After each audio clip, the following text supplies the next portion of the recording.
जय माता दी दोस्तों, नवरात्रि की आप सभी को शुभकामनाएं। क्या नवरात्रि में व्रत अगर मासिक धर्म से हो जाए तो कितने दिन बाद करें, और हमें व्रत अगर बीच में आ जाए मासिक धर्म तो क्या छोड़ देना चाहिए? संपूर्ण जानकारी इस वीडियो में है। अष्टमी नवमी की पूजा आप मासिक धर्म में कैसे करें, पूरी जानकारी ध्यान से सुनिएगा और अंत तक बने रहिएगा। जैसे कि शास्त्रों में कहा जाता है, माता रानी की पूजा में शुद्धता का जरूर ध्यान रखना चाहिए।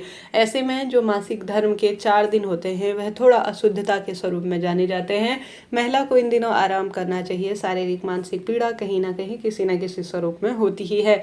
ऐसे में साल भर में आने वाली यह विशेष नवरात्रि सबसे बड़ी नवरात्रि मानी जाती है। प्रत्येक महिला चाहती है कि वह विधि विधान से पूजन करे और माता रानी की सेवा करे, परंतु मासिक धर्म आ जाए तो कैसे पूजा करें, इस बारे में बड़ी दुविधा रहती है। ऐसे में शास्त्रों में कहा जाता है, हमेशा मासिक धर्म के 5वें दिन से आप सभी पूजा कर सकते हैं, परंतु रक्तस्राव ना हो रहा हो इस बात का ध्यान रखें। नहीं तो छठे दिन से आप सभी पूजा करें, इस बात का ध्यान रखें। देखिए, शास्त्रों में लिखी गई बातें हैं कि 5वें दिन से आप सभी पूजा कर सकते हैं, परंतु सभी का शरीर अलग रहता है। ऐसी स्थिति में आप सभी अपने क्षेत्र, अपने शरीर के अनुसार, अपने परिवार के अनुसार या तो छठे दिन से पूजा करें अगर आप शुद्ध हो जाती हैं, नहीं तो 7वें दिन से पूजा करने के योग्य आप हैं।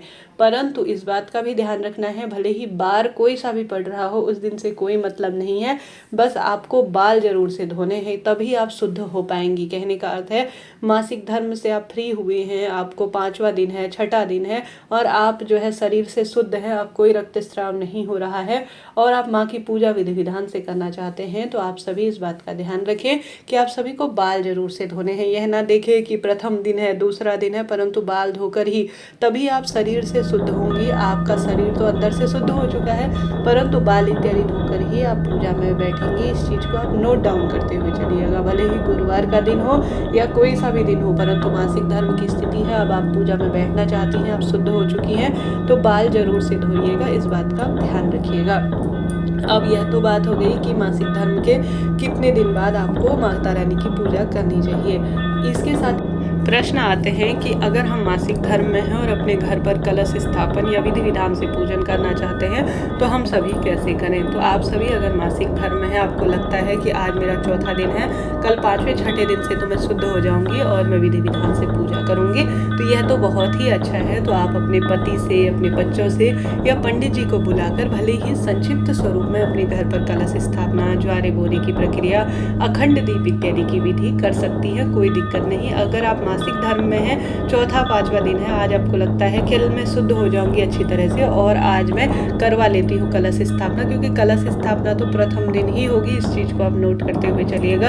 यह नहीं कि आप चौथे 5वें दिन शुद्ध हुई है तो आप घट स्थापना कर लेंगे, ऐसा नहीं। आपके पति और आपके बच्चे आपके स्थान पर घट स्थापना और अखंड दीप और माता रानी को जो चौकी विराजमान करनी होंगी, वह बच्चे या जैसे भी कर पाए, पति या पंडित जी या कोई अन्य परिवार के सदस्य हैं तो वह कर लेंगे। बाद में जब आप शुद्ध हो जाएंगी तो आप माता रानी की सेवा कर सकती हैं, कोई दिक्कत नहीं है। परंतु चौथे 5वें दिन से, अर्थात आपको लगता है कि आज चौथी नवरात्रि है, 5वीं नवरात्रि है, तो मैं जो है आज घट स्थापना कर लूँ, तो ऐसा कभी नहीं होता। नवरात्रि के प्रथम दिन घट स्थापना हो जाती है, वह अन्य व्यक्ति के हाथ से आप करवा सकती हैं। बाद में जब आप शुद्ध हो जाएंगी दूसरे तीसरे दिन, तो आप माता रानी की सेवा 9 दिनों तक कर सकती हैं। तो यह भी एक प्रक्रिया होती है। अब नवरात्रि आप कर रहे थे, व्रत उपवास विधि विधान से आप पूजा कर रहे थे, अब बीच में पीरियड आ जाए तो क्या करें, तो आपको बताते हुए चलो। अगर बीच में मासिक धर्म आ जाए तो चिंता टेंशन की बात नहीं है। अगर आपको अपनी तारीख याद है कि मुझे नवरात्रि के बीच में जो है मासिक धर्म आ सकता है, तो व्रत का संकल्प जो है आप उसी अनुसार लीजिएगा। प्रथम और अंतिम दिन का व्रत कर लेंगे तो भी नवरात्रि का व्रत आपका सफल और परिपूर्ण माना जाएगा। तो संकल्प लेते समय अपने मासिक धर्म की जो डेट है वह याद करिएगा।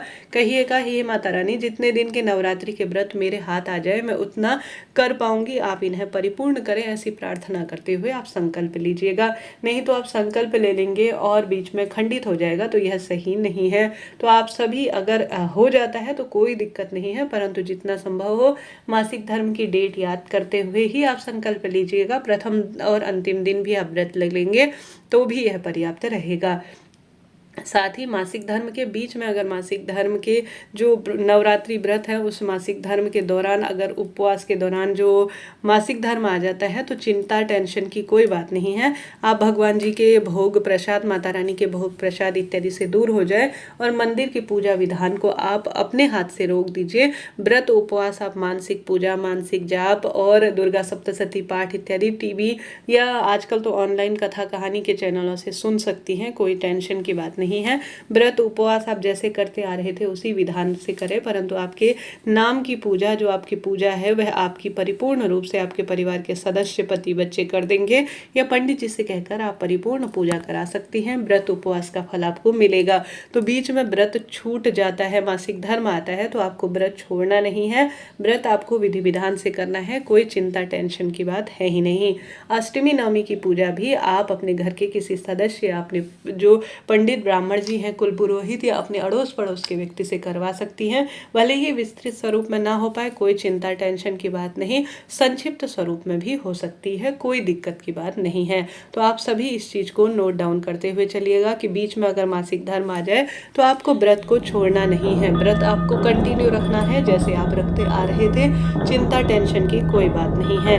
कलश स्थापना प्रथम दिन ही होगा, विधि विधान से पूजा आप सभी इसी तरह से करें, चिंता टेंशन की कोई बात नहीं है। मासिक धर्म है, यह कोई चिंता नहीं, जितने दिन आपसे व्रत हो पाए। ऐसा ना सोचिए कि मैंने तो एक ही दिन व्रत रखा, 2 ही दिन व्रत रखा, प्रथम द्वितीय व्रत हो जाए, अंतिम दिन व्रत हो जाए तो भी यह संपूर्ण 9 दिनों के व्रत का फल देने वाला होता है। तो चिंता टेंशन की कोई बात नहीं, बस शुद्धता का ध्यान रखते हुए बाल जरूर से धोकर ही अपनी पूजा परिपूर्ण कीजिएगा। नवरात्रि के व्रत बहुत सफल व्रत माने जाते हैं, शुद्धता का इनमें जरूर ध्यान रखा जाता है। अखंड दीप लगा रहे हैं तो किसी की मदद ले लीजिए, किसी न किसी व्यक्ति से अगर आप सहायता लेंगे तो वह आपकी पूजा को परिपूर्ण करेंगे। माँ है, सब जानती है, अपने आप को कोसने चिंता करने की कोई बात नहीं है। आप थोड़ा सोच समझकर, अगर आपको लगता है कि बीच में मेरा मासिक धर्म आ सकता है तो उसी अनुसार आप अपने व्रत पूजा आराधना को संपन्न कीजिएगा। अगर आपको लगता है कि बीच में मेरे मासिक धर्म की डेट आ सकती है तो ज्वारे बोना, अखंड दीप को लगाना या माता रानी की कोई संकल्प का नियम आप सोच समझ कर ही लीजिएगा। कहीं ना कहीं इसका दोष लगता है, अगर आधे अधूरे में चीज छूट जाती है। अनजानवश अगर मासिक धर्म बीच में आ ही जाए तो उसमें तो कोई चिंता टेंशन आपका दोष है ही नहीं।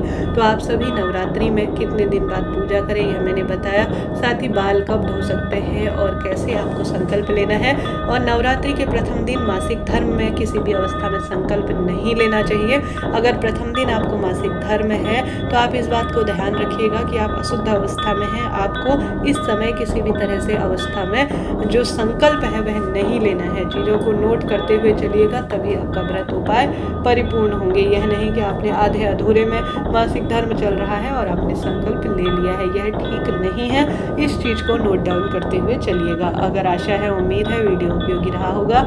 उपयोगी है तो लाइक करें, शेयर करें।